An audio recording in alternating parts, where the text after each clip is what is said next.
Well, let's go ahead and get started. Again, hello, welcome everyone. Thank you for joining us today. I'm Kelly Strummel with McKinsey Worldwide. And so today we're going to be talking about managing your PKI. This is the third episode in our series of 12 webinars. So this is Mayday, signs that your PKI needs a co-pilot. So today I'd like to introduce you to Mark Cooper. You may know him as the PKI guy.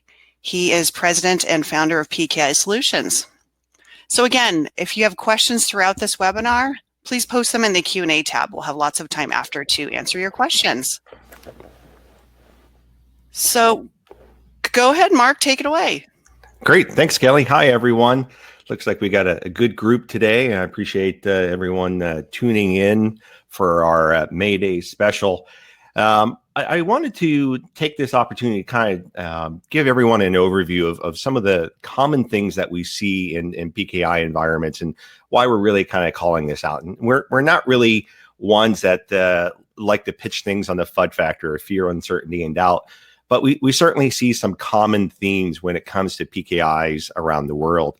And oftentimes we see that organizations, regardless of their size or their abilities, often struggle to maintain their PKI. And sometimes they do a great job in the beginning when we're doing some project outline work or envisioning. We have a number of people in place, but long term, there's definitely some struggles that are out there. So we want to talk about some of the options that are really available for organizations to consider. And no one solution is right for everything. So we're going to talk a little bit about what are some of those common problems and challenges that we see. And maybe you'll even be able to see some of these in your own environment or they'll kind of resonate with you. We'll talk about what some of those examples are that we see. What are some of those common problems that are out there, and we'll share some real life experiences there. We'll talk about what some of those new options are, and you may be aware of some of these, or they may be entirely new to you. And lastly, of course, we'll get to any kind of questions that you have. So let's just kind of get started and talk a little bit about what these problems are. So if you're already in the PKI space, you're probably in a pretty defined niche. And I know as we grow and as we're hiring people, it's always difficult to find resources with strong PKI skills. It's a unique enough set of skills and aptitude that general cybersecurity has some coverage of, but not a lot of people are really focused on PKI. And that makes it difficult for any organization that's going to run their PKI long term to really be able to find adequate staff and experience to be able to do this. So we find that organizations are struggling a lot of times to really manage their PKI as well as they should. And it's not to say that all of them are doing a bad job or some are doing better. It's simply there are so many aspects that go into defining a well-managed PKI that oftentimes we get pulled into other directions. So we see organizations that aren't getting to checking audit logs the way they should or security logs. Sometimes it's just enough to keep the thing running and only deal with deeper problems when they manifest themselves. It's frankly hard for organizations to go out and find resources. So even if they were committed to growing their team or growing their ability to manage the PKI, there's not a lot of skills that are out there on the job market to simply bring in. So it really means it's a kind of a mentor and grow approach of bringing resources in that are maybe in a junior position and growing them long term. And you know, we find that what tends to happen is the better you get, the smarter you get pulled on to other projects, you get pulled into other directions. And I'm sure everyone here has had some experience with that of maybe you've had coworkers that have worked with you in the PKI space and they get pulled onto another area, or maybe you are the lead subject matter expert internally and management comes and says, we need help with some other identity system or some other project. And then suddenly you're pulled into that other arena as well. And at the same time, most organizations know that if they don't really take care of their PKI well, that there's going to be problems. It's not a problem-free situation. If you're not managing your PKI, at some point it's going to bite you, either from CRLs that aren't getting published, from a security breach, or your outages that can affect the ability for systems to function, whether it's a VPN authentication or Wi-Fi. Outages are typically when finally management has some attention shined on PKI, and they're wondering why we're not doing a better thing about it. So what are some of the specific things that we see in PKIs that go wrong because there's not enough either people or process or a desire to maintain it as well as it should? We obviously, the number one thing that we tend to see is CRLs that expire. It's way too easy for most PKI environments to have something happen to its CRL. And the reason for it is simply timeliness. Our CRLs are the one thing that's happening on a regular basis, whether that's daily or weekly. Just one of those being missed is enough to cause an outage. Our online CAs are generally taking care of themselves, but sometimes there's even convoluted things there, whether that's a PowerShell script or a VB script that's copying a CRL to some other system over a firewall. And as long as we keep our fingers crossed and everything works right, there's not a problem. But inevitably something happens there. And if we had more ability to monitor, or we had more people that were involved in the management of PKI, we would be able to detect those things before they became a problem. We also see things with hardware security modules either failing or not operating. The downside is these hardware security modules, while protecting our CA keys, are a single point of failure. If we've got a single HSM and it stops functioning or behaves oddly, or we have a network hiccup, we can run into a problem. And without some type of ability to have people monitoring those HSMs, maybe even checking the logs on the HSMs, when they fail, our PKI fails. We often see documentation. I'm going to make a speculation that probably most people here that have their own PKI probably do not have 100% documentation in place. And an interesting thing is in my days at Microsoft, when I created the PKI Health Check program, I got tired of constantly telling customers that they were missing documentation for their PKI environment. So when I wrote the automation tool, it just automatically assumed that you didn't have documentation and would say that you needed documentation. And if you happen to have it, we would delete it out. But the assumption was most people never really get a chance to get in and document their PKI environment. And that includes things like runbooks. So the ability for a PKI to exist long term really depends on the ability for it to be turned over from one person to another when they move on to a new job. Most organizations are not doing a great job in the documentation area.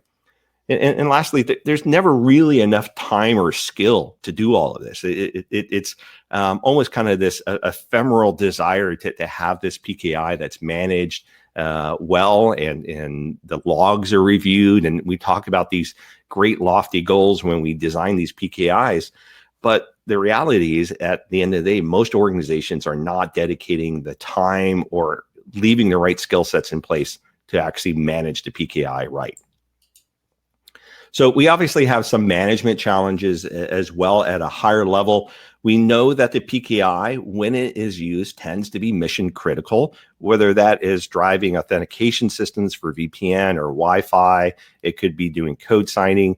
Most of the time, we know that the PKI at its core is providing mission critical services, but it's not really getting the attention.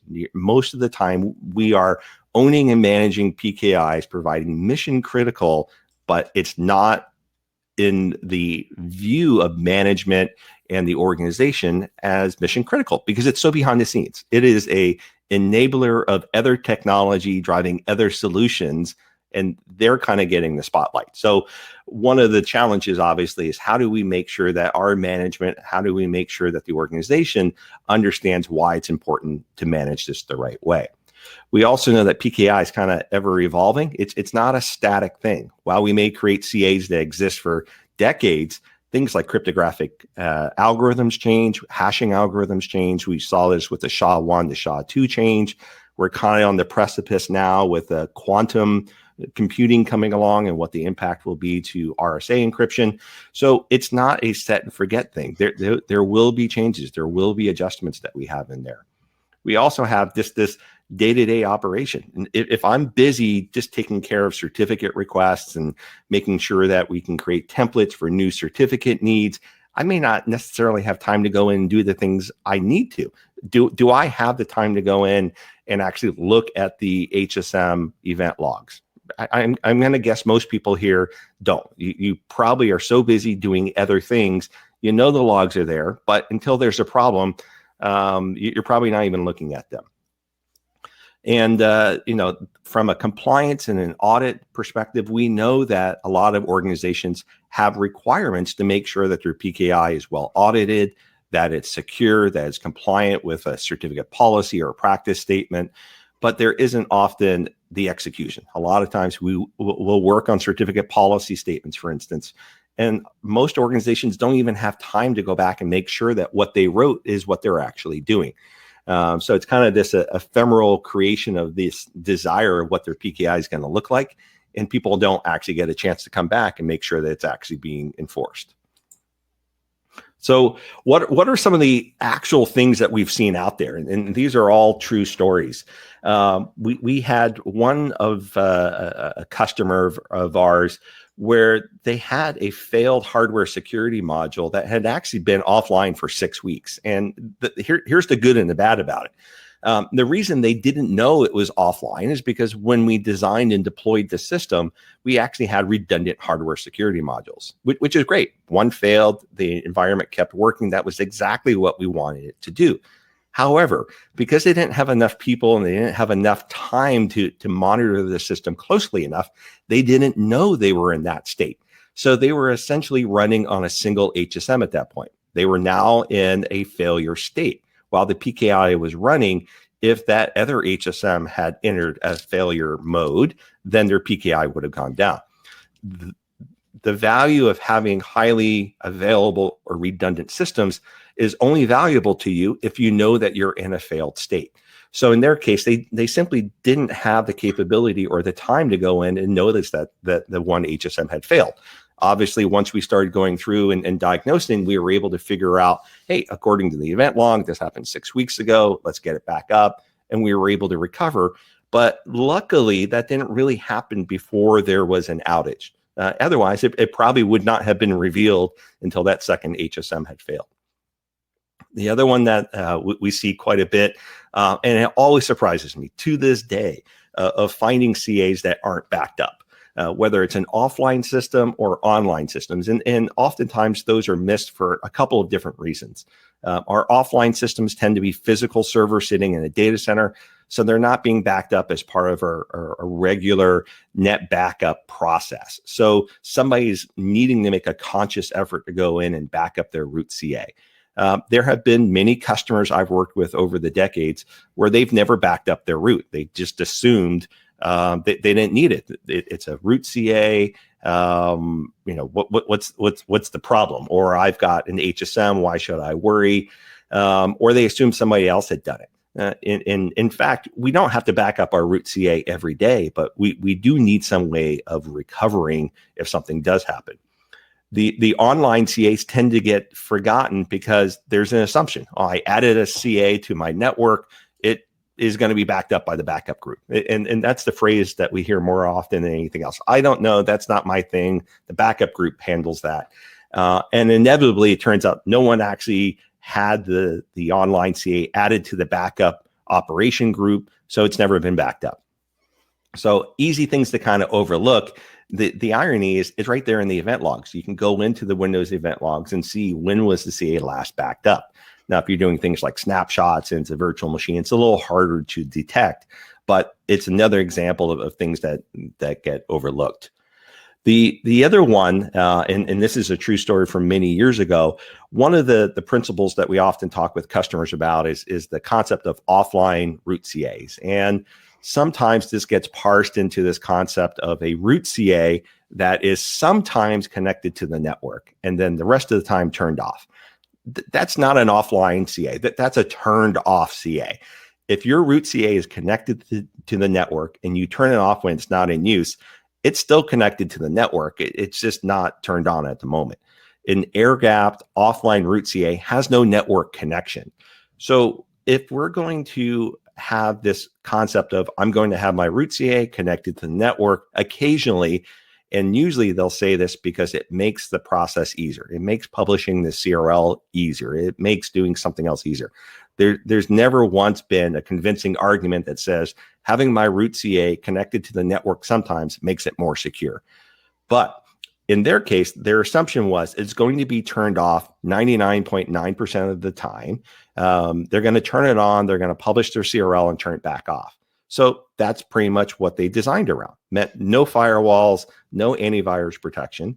And I was doing an assessment for this customer, and it turns out they had forgotten that they left the root CA turned on. So for the entire last year, since the last time they had published their CRL, had been sitting on the network, turned on, no firewall, no antivirus, and nobody was monitoring it. So they didn't even know it was turned on. So accidents happen. And without oversight, without monitoring, or without follow-up, you're not going to know that these things are happening. We've also seen CA sitting inside of closets. We've seen them neglected, sitting underneath desks.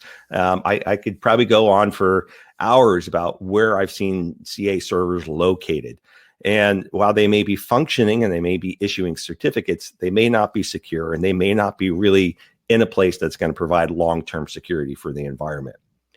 The other thing that we've seen is in one case, we actually saw an organization had bought HSMs, had set up their CAs, and were running and said, yes, we're using HSMs.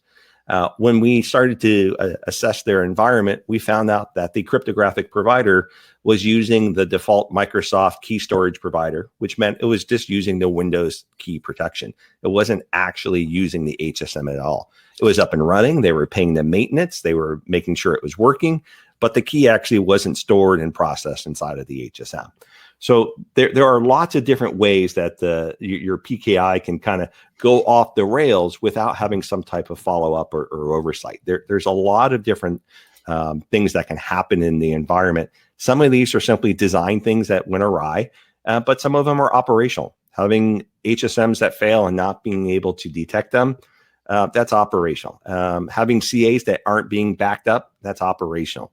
But how many times are people actually following up and making sure that their CAs are backed up? Maybe you did it when you first set up your PKI environment, but has anyone actually gone and looked lately to see if your backups are occurring?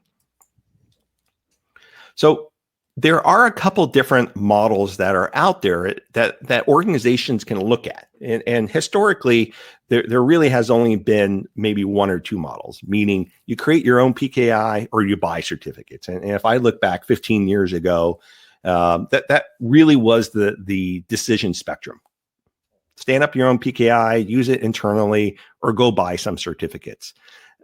Where we are now is we actually have many shades of gray when it comes to what your PKI could be doing and directions that you could go with it. We have the traditional 100% self-managed. You create your PKI, you stand up in-house, you run it. And that's definitely an option for many larger organizations that have the capability of having that skill set or a team that can run that. And, some of them do it very well. Some of them definitely have challenges there.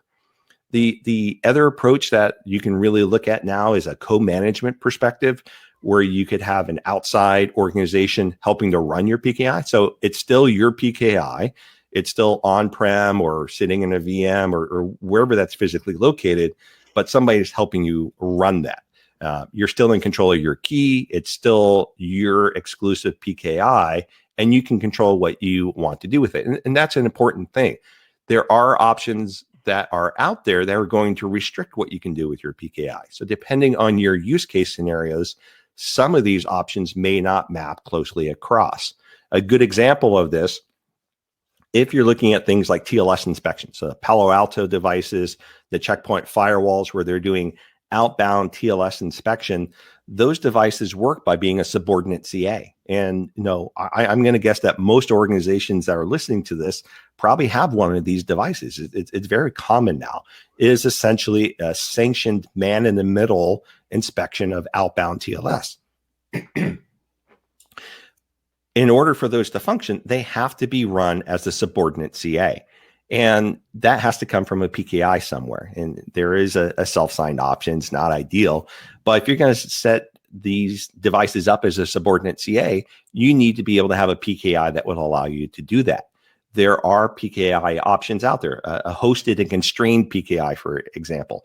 You could go to a commercial CA operator and say, I'd like you to run a PKI for me, or I'd like to become subordinated underneath yours. So there are providers that will actually create a PKI and they'll run it in their data center for you, but it's essentially run just like their other commercial entities.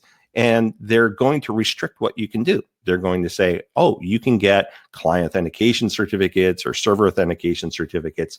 And the moment you want to start doing things like setting up a TLS inspection appliance, they're going to go, oh, we don't really allow you to have your own subordinate CA. That's too big of a risk for us, or it's outside of our licensing. So some of these hosted and constrained solutions may be okay for a very streamlined set of capabilities that you need in your organization. So you can certainly look at them if you've got a very narrow use case option that's out there. The other one is a completely hosted PKI. Rather than sitting on your systems, on your VMs, you work with an outside partner. They stand it up in their data center. It's still potentially within their own constraints as far as what their certificate policy is, what they're willing to do. Some of the hosted solutions will do exactly what you want. Hey, we'll set up a root CA the way you want. We'll map it to your certificate policy. We'll create issuing CAs wherever you want. And then you're responsible for the operation. They're essentially going to take care of the hosting. Are the HSMs functioning? Are the server operating systems up and running?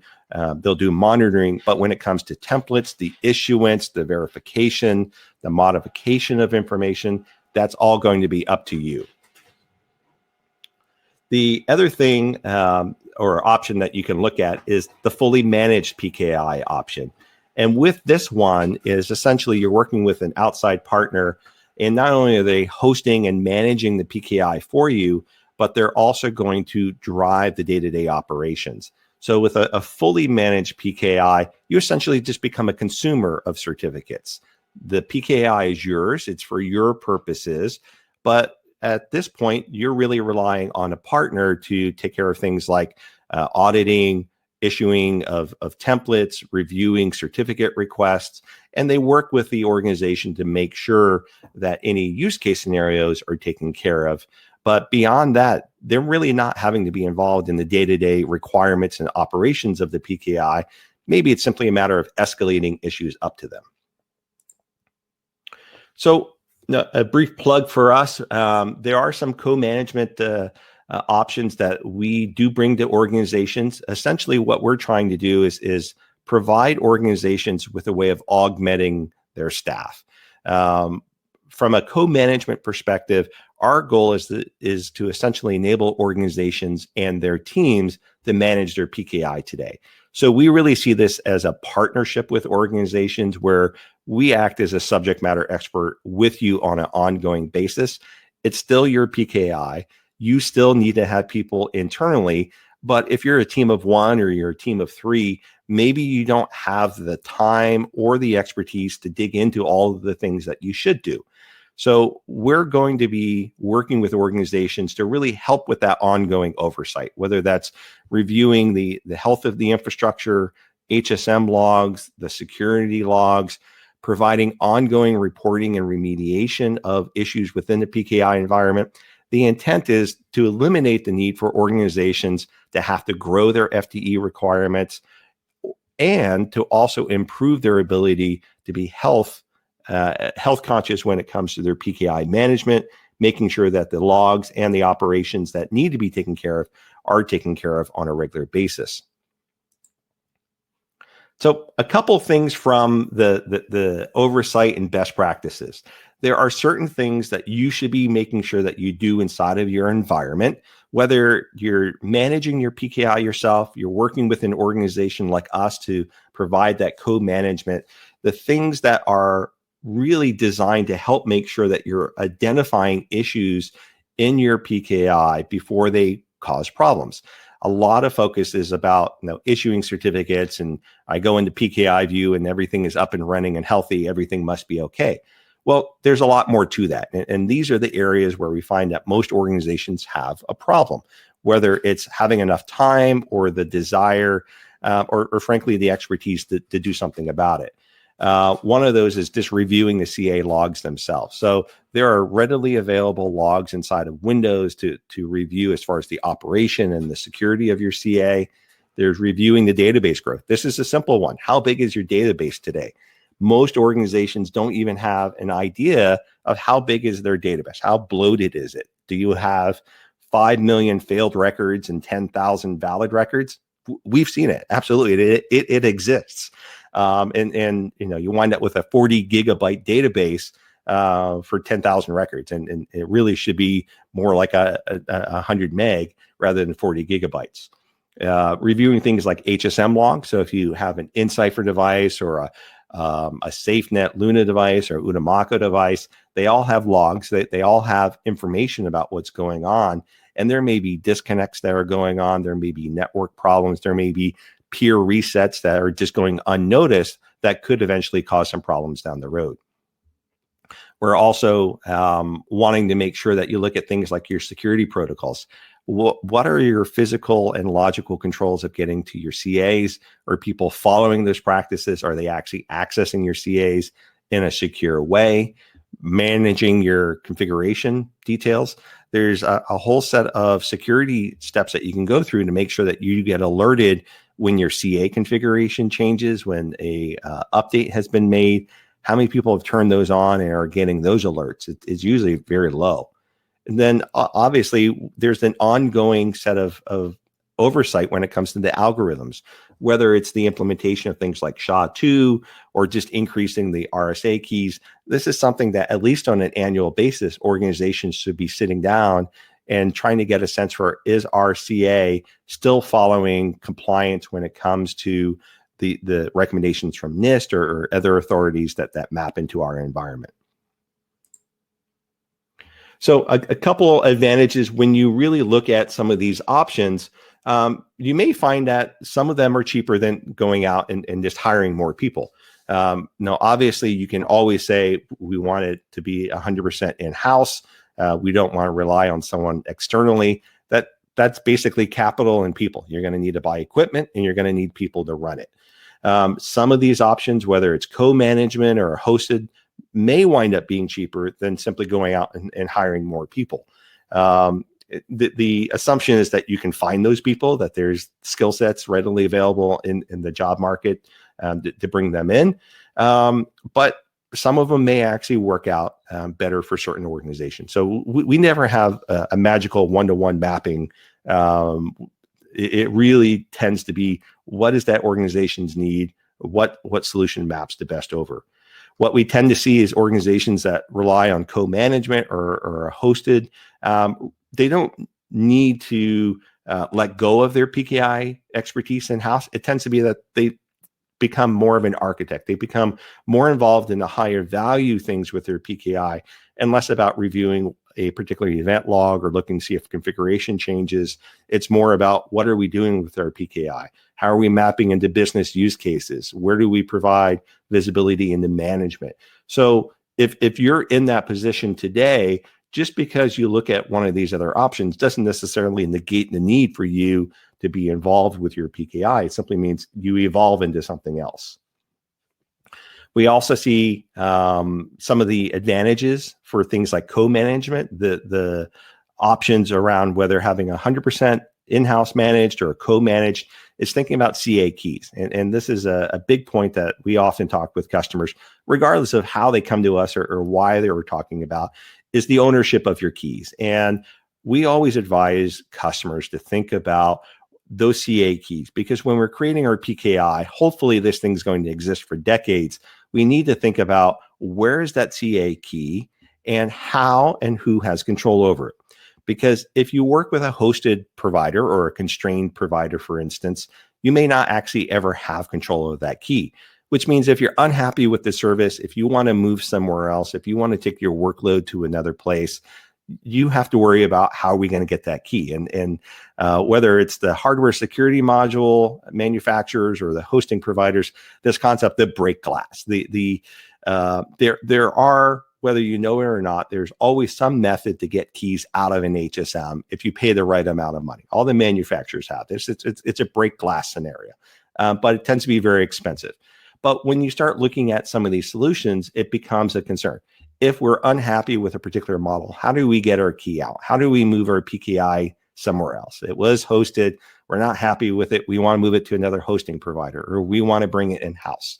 If you can't break glass, if you can't move that key, you may be stuck. Whereas things like co-management, it's your PKI, it's your key. You're simply having someone help you run it. So those are some of the decision factors that go into this. It may be more infrastructure because you're needing something to actually run your PKI on, but you're in control of your key. We also have other things from our co-management perspective when it comes to things like creating and maintaining run books, support escalation services. So there may be other rich services that you're looking for that come from one model, such as co-management versus a hosted model. So one of the other things that we recommend, and this is actually part of our co-management, is just making sure that you do an assessment. Whether you're working with a hosted partner and you're doing this on site, making sure that you have a good regular basis of understanding what's happening in your environment. If you're not getting a chance to go in and look at the event logs every day, if you're not necessarily going in and looking at the health of your PKI on a regular basis, having some type of an ongoing technical assessment is a good way to do this. And whether that's on a quarterly basis, an annual basis, our tool, the best practice review, is one example of that. Having something that will look across the spectrum of your PKI, determine what's configured right, where some of the problems are lying. Waiting until the problem surfaces and causes an outage it's generally too late. And actually, we're going to talk more about this in our webinar next month of taking inventory of your PKI health, where we're going to dig into some of these concepts of technical assessments. And we actually have a really exciting announcement that we're going to make just coming up to that webinar. So lastly, one little plug around our co-management. We really kind of see this as experts on call. Not only are we going to be doing co-management with organizations on their PKI, but we really kind of see this as essentially the ability for organizations to work with us from a co-management perspective, helping with things like PKI continuity. As staff turnover occurs at organizations, they'll have someone that they can reach out to make sure that new staff is brought up to speed. If there's outages and they need enhanced coverage, we can do that. And also making sure that a lot of those areas that just aren't getting the attention like they should, like run books, remediation plans and procedures, are all going to be put into place. And it's really kind of that co-partnership in managing that PKI. So a couple of things to wrap up with on today. When we think about the overall problem of the PKI management and the technical issues, things like co-management are certainly something that you can bring to bear, understanding how are you going to solve some of your problems, making sure that you've got a partner that's going to be able to help spot the problems before they become an issue. I would advise anyone that's looking in this space that if you're going to start depending on someone outside of your organization, make sure that they're not just going to be sitting there and calling you when something breaks.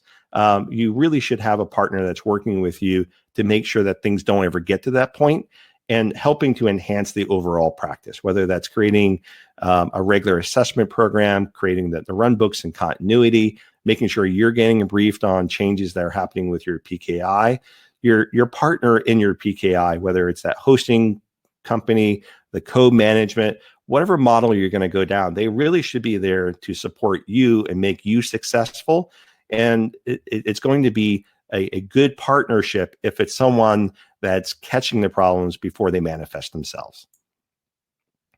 So lastly, this almost has to go without saying. We know PKI is difficult. There's a lot of us that are in this space. We enjoy PKI. We enjoy the challenges that come along with it. But we know that there's difficulty. There's not a lot of places to get information. There's not a lot of resources that you can turn to.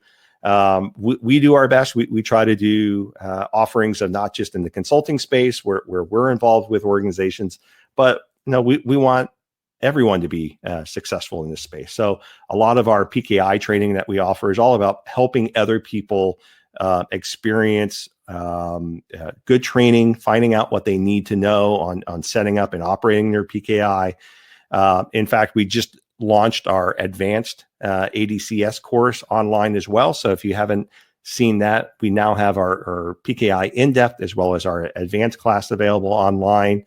Having training available is great. But we also see that as something that is important for organizations. So for instance, with our co-management, we now say all of our training is free for you because frankly, our job in partnering with an organization is all about their success, and what better thing to do than to make sure that they've got training as well.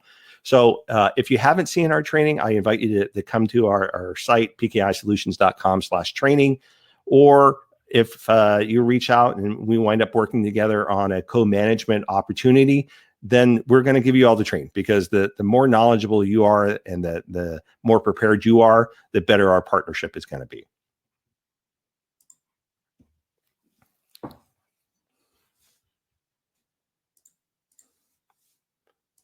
So I appreciate everybody coming out today. If you have any questions, happy to take those. You can post those over to the Q&A space. I started thinking this would have been a great webinar to do a couple polls on, and I think we'll start doing that going forward. It would have been really interesting to hear how many people have documentation in place, or if any of these issues that we've outlined kind of resonate with you. So if you have any comments about some of those challenges that you've had, or even just ways that you found to address those issues, post them over in the Q&A, and maybe there's some good conversation there. Yeah, and in the meantime, we have gotten some questions, Mark. So can you talk a little bit more about assessments? Sure. So assessments are actually near and dear to me. Going back to my time at Microsoft, it was actually the one thing I created there that kept me the most busy. So we have our own version of the assessment program. We call it the ADCS Best Practice Review. And assessments are, in my mind, a good way of making sure an organization knows what they have and how it's functioning. To be frank, I've seen many different organizations say we do assessments. And a lot of times what they tend to do is they send someone on site, they poke around, they write something up in a Word report, and it becomes very subjective. And that's a difficult thing when it comes to having an assessment. Our approach is a little different. We have some strong instrumentation that does some automated data collection. And then we have experts that look through that data. But they're not wasting their time. The automation that we have, about 95% of the most common problems are just automatically flagged. If we're looking for simple registry problems, that's not something that we need a senior consultant to figure out. But there tends to be nuances. And a good example of a nuance is if we see a root CA with a network connection that's active, we don't know if that's a root CA that's connected to an HSM or if it's connected to a production network. So those are nuanced things that have to be taken with expertise in place.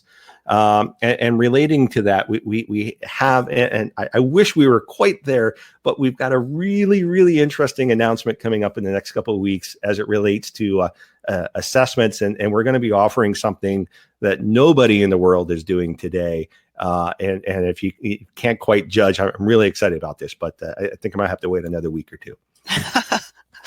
Yeah, stay tuned, everyone. So here's a question that has come in. Do you ever expect Microsoft to release a new PKI book? The latest book they can find is for 2008 servers. Well, you could probably go to our site and look at the blog series. So I'll give you the bad news and then the good news. The bad news is no, I don't expect Microsoft to make another book on it. No, we're going on 12 plus years since they last touched it. The one good news is with the travel restrictions that are in place and the shelter in place. I'm on an airplane a whole lot less now. And I've been spending time on a new book outline. So it's actually the first time in the many years that I've been saying that I'll work on something, I've actually had time to do it. So we're working on the outline. We've got one or two publishers that are interested, but it really depends on what this submission looks like. If they don't go for it, I think we'll just do it as a self-publish. But it is underway for the first time in 6 years now. Well, great. Well, here's another question. So do you think that COVID-19 is impacting PKIs and people's ability to manage them? Absolutely. So we actually just did a tech talk yesterday with Incypher, because one of the things that had occurred to me is a lot of attention right now has been paid to enabling the workforce and getting people connected and working from home. And one of the things that had occurred to me is there's not a lot of thinking about what's going to happen to our PKIs as we're in this shelter in place scenario, because it's likely to affect us for months, if not years, at least to some degree. And thinking about offline root CA sitting in data centers and hardware security modules needing quorums to be presented, those are all physical things. We've been designing that stuff for years. And organizations need to start planning now to think about how is that root CRL that's due in 2 months going to get published when there may be travel restrictions, the data center may be remote. You may need to figure out how you do a quorum and get 6 people together. No one really had a pandemic version of a key ceremony in their planning. So yes, I definitely see COVID affecting PKIs more as we go down the road. I think we're just now starting to touch on that iceberg. Great, thank you. Here's one from John. In your assessments in the field, have you come across a properly formed certificate practice statement? We're having a hard time with this and would appreciate any tips. Yes. So we actually, if you look at the RFC 3647, it's supposed to be written as a good place to start to create your own CPS, but frankly, it leaves a lot to be desired. NIST has actually done a great job. NIST has a draft CP, and I think it's up to Rev 2 now, maybe Rev 3. And what's nice about this is that they put a lot of the things in there that the RFC asked you to do, and NIST did a good job putting them in place. And it's frankly where we start when we work with organizations to write a certificate policy and practice statement, because then we're really just kind of modifying and customizing at that point. The one downside to it is it's really designed for a two-party PKI, meaning one organization that owns the root and the certificate policy, and another organization that's going to be running a subordinate and will be writing a certificate practice statement. Many enterprises, that's all in one. So we do have to do some customization that's there. And then it's hard work. It really is going through and getting an organization to think about disposal of material in the data center, fire suppression systems. A lot of things people just take for granted or they assume is in place, and now we're writing policies around it. It takes time. The longest is we just wrapped one up with a customer that had some very specific wording and audit requirements. It took 6 months. Now, it wasn't 40 hours a week for 6 months, but to review some, go off, do some research, came back, it took quite a bit of time. Otherwise, we usually plan 6 weeks. It's just a lot of effort. Okay, thank you. Here's another question from another John. Could you talk about offline CAs? Lots of thoughts out there about them. How important do you consider it to not have any other corporate management tools on there? Sure. A couple things. So offline CAs, There's a good amount of debate on whether a good PKI is 2 tiers or 3 tiers or 1 tier. To me, it always goes back to what the organization needs are. We approach things from a pragmatic standpoint, meaning most of us are working for a business or an organization. We're there to enable that business to do what it needs to do. And sometimes as a business, you have to accept certain risks. You go back to the old adage of, you walk down the street, you're accepting a risk that you could get hit by a car. When we talk about PKI, there's nothing wrong with one scenario over another. It's when you inadvertently accept certain types of risks. Now, with all of that being said, I will say that we usually start our design around assuming that it's a 2-tier, meaning an offline route and an online CA. Because if I only have online systems, I really have no remediation I can trust, meaning if there's a compromise or a suspected compromise in the environment, if I don't have a system that's off of the network, sitting isolated in a data center where I know who has access to it, I can't really remediate and carve off part of my PKI and revoke it and build from there. I have to assume that maybe my route is affected, because if it's on the network, I really don't have any guarantees. Whereas taking that route offline gives me that air gap protection. I know that regardless of who got on my network, they couldn't get to my root CA. And is it a little more difficult to manage? Sure, but that's the trade-off for the security. Okay, thank you. Here's another question. What if companies can't access a CA?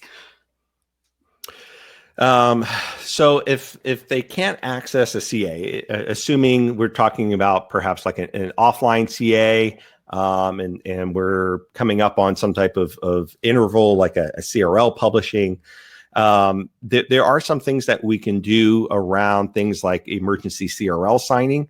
So depending on whether you have access to the CA key, either through a backup or through the hardware security module, if the issue is simply we need to extend our CRL for our root. So I'm going to make up a hypothetical that we were talking about just the other day.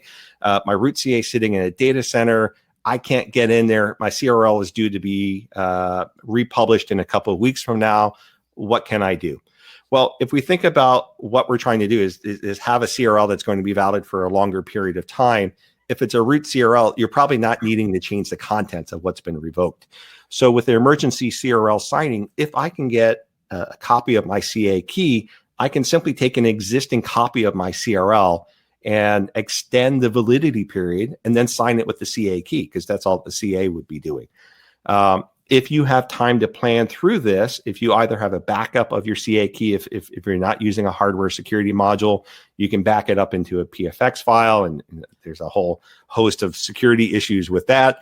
Or if you have a hardware security module, if you can activate another client to talk to the HSM and get a hold of the HSM files that you need, you can act as the CA, because the CA is really just that key pair. Re-sign the CRL, give it a new validity period, and publish it out. So things like extending a CRL in emergencies can be done even if you don't have access to the CA. Okay, thank you. And then Michael's asking for if we can link to the NIST CPPS resource. Absolutely. So I think that as we wrap up here, I'll grab that and I'll post that in here. If you don't find it by the time you leave the session, shoot us a note and we'll make sure we follow up with you. Yeah, great. Probably one more question, just because this is a fun one. Can you give an example of a worst case scenario of PKI failure? Oh. Well, failures themselves aren't glorious. Obviously, things get affected, but probably the more interesting one has to do with how customers responded to it. And this reminds me of an organization I visited many years ago. I had gone on site to do an assessment, and the PKI appeared to be running. It was up and running, and when asked what they were doing, they said that they were doing certificates for Wi-Fi authentication.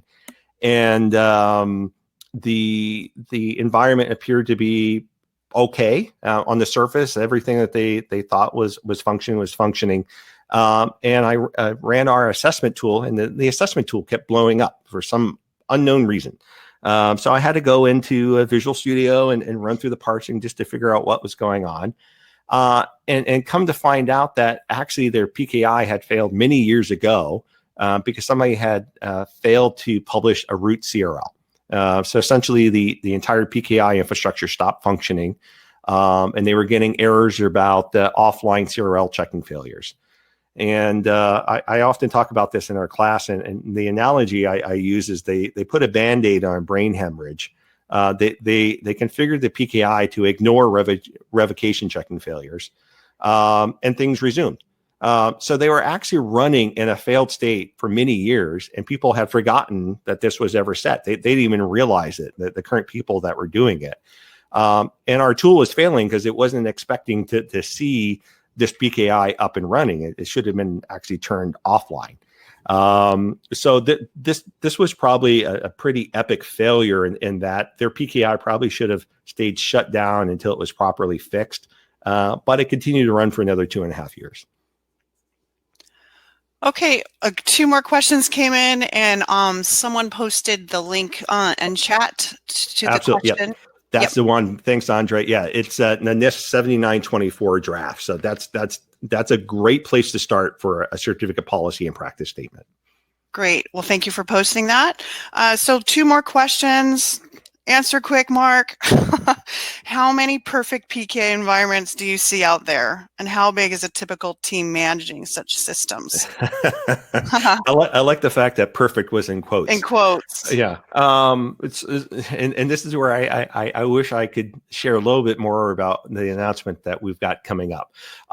Let's just say that if we were to grade every PKI I've ever seen, I've ever done an assessment on, that I don't think anyone would ever probably have scored above a B minus. The interesting thing is every assessment I've ever done, there's always been something. Now, it may have simply been 3 documentation things that are missing, like there was no DR plan or no business continuity plan or no root CA renewal plan, and everything else was perfect. But I have yet to go in. Now, that's not saying I haven't seen some impressive PKIs. I really have. I've seen some pretty amazing organizations that have done a killer job in many aspects of their PKI. And one that I refer to sometimes is I visited a military organization a few years ago, and they had told me that they published their root CRL every day. And I was almost absolutely certain that they were wrong, that they were probably talking about their issuing CA or something. In their case, they actually had 12 people who sat in a room that did nothing but take care of that military's PKI. And every day they did a key ceremony and they published a CRL. They were not mistaken. They had an abundance of people that did a really good job of doing that kind of stuff. They never once looked at things like HSM logs or security logs or anything else. So even though they were doing some really exemplary things, there were still some areas that they had some challenges with. Okay, good. Thank you for that. So have you ever done an assessment where the PK was properly implemented according to best practices, kind of along the lines of the other question? Yeah, kind of the same thing. We usually kind of break things out around kind of design and implementation is kind of being a key area. Another one kind of being the current health.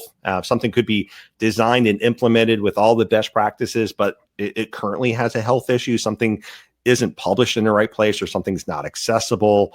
And the third main area is how certificates are being used or volumes or template configurations. Kind of going back, I really haven't seen an A+ across. Now, I will tell you, I even if I wanted to tell you a name, I don't think I could remember their name. There was one organization where I'm like, wow, these guys are doing really, really well. I did have to tighten the screws a little bit. It prompted me to dig a little deeper, and there were a few things there. I wouldn't say it was sadistic. They were very happy for it, But the things that were normally overlooked for other customers simply kind of rose a little bit higher for them. But there was maybe one or two organizations that got really, really close.